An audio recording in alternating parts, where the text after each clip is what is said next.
As black people living in here in North America, and with the ushering in with the new president being in power, this is how we feel. The only thing that we have to do as black people is survive Donald Trump, his whole era, and whatever happens. This is why we went into a certain type of mode to where we just really don't care. They say, why y'all don't say nothing about all these different things going into politicians? We as black people, all we have to do is survive. You know what I'm saying? That's all we have to do is just survive Donald Trump. We already knew it's crooked. We already know the guns is pointed towards us. We already know we ain't getting no fairities and no good treatment and no equality and no justice.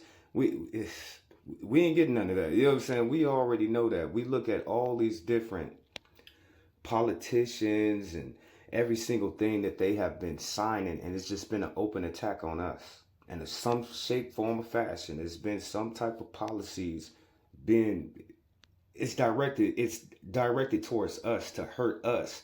But we already under these curses from our God. Anything they throw at us, we gonna turn it into something else, so it really doesn't matter. All we have to do is sit here and survive Donald Trump 4-year reign. But far as in a collective of people, of our understanding of how we think and how we feel about this country, this young woman, she sums up everything. No, hold up. She's older than me. You know what I'm saying? This is back in the 90s, so I'm pretty sure about now she got to be at like 50, around like 50 years old. But from 1990 to 2025, ain't nothing changed with your people. No justice, no equality, no fairness. It's been the same thing. So as a collective, once more again, as a collective, we just came together like we just got to survive. That's it. That's why we really don't care.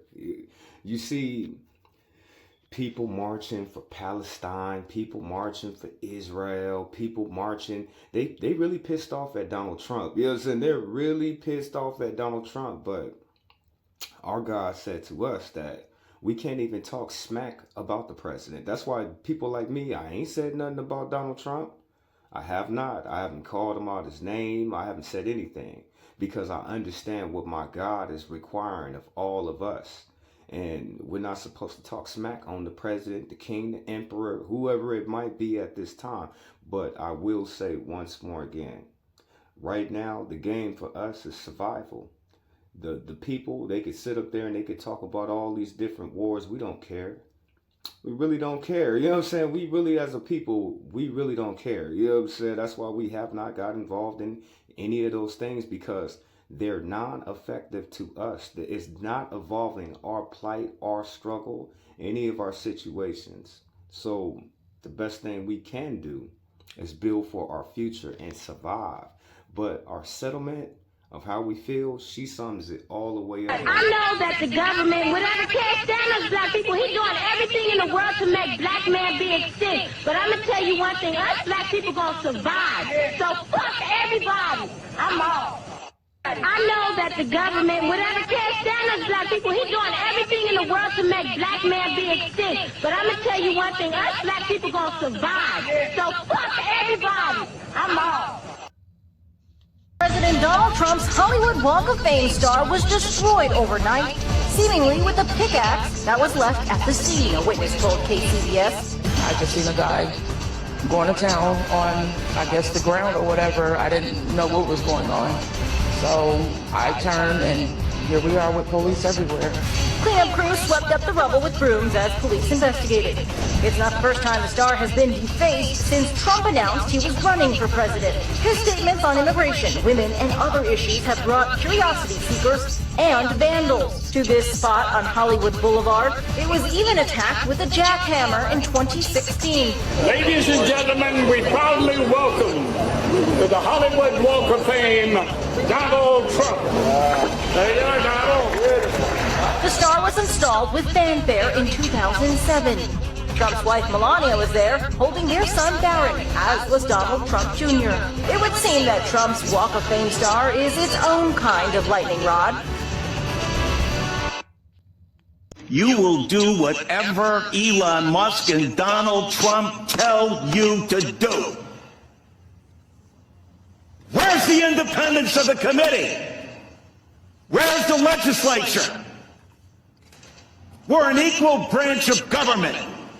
And you start off with a blather, and yet look at the empty seats here. Where's Elon Musk?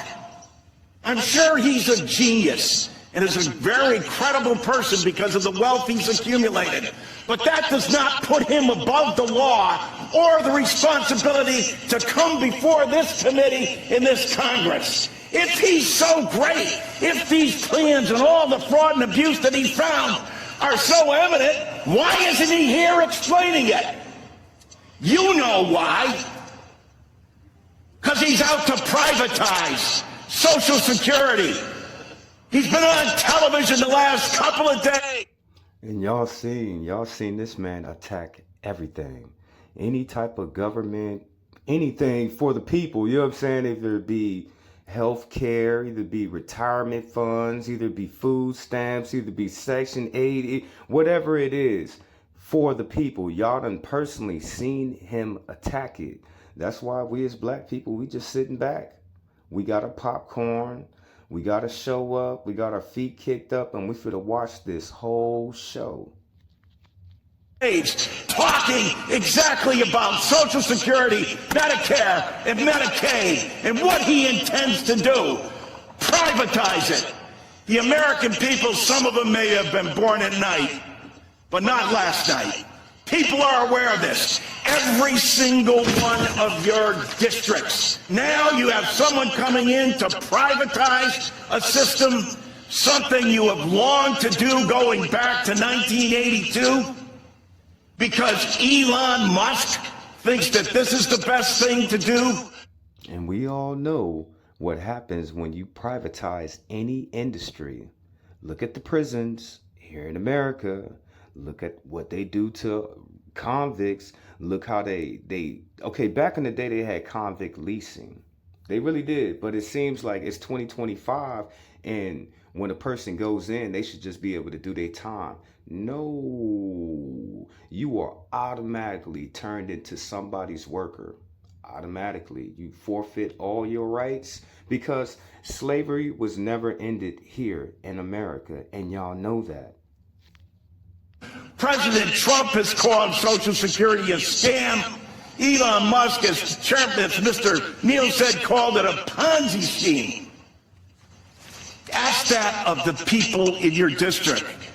Ask that, Mr. Smith, of the more than 198,000 people in your district who rely on Social Security, and you won't even let the person who's planning to privatize it, who's telling the big lie in front of everyone, in bold as he possibly can, saying, this is what we're going to do. The Congress is in our back pocket. Okay, let me stop the man real quick. The one thing I don't understand about Social Security is, okay, I've been working for the past 30 years or so, give or take. And they said that I would be able to retire when I'm 65.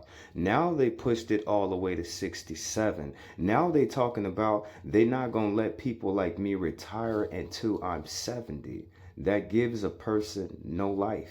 It really doesn't. And then to depend on a system that you put money in, and every year for these last 30 years, I have heard somebody on the media, the news sit there and say, well, you know, they gonna take away Social Security. Hold up. This is a system of a program that I've been paying into for the last 30 years. Now you're saying that I got to go 40 years. Now you're saying that it's not even going to be there. Don't even have to come before them and testify, because we control the House, we control the Senate, and we control the presidency. And it's the tyranny of the executive. It's why these resolutions were first adopted back in 1789, because the founding fathers knew that the executive branch does not have total authority over the legislature unless you have a willing party that says, no, we're going to do exactly what you tell us to do, Mr. Musk and Mr. President. I know that the government, whatever can't stand us black people, he's doing everything in the world to make black man be extinct. But I'm going to tell you one thing, us black people going to survive. So fuck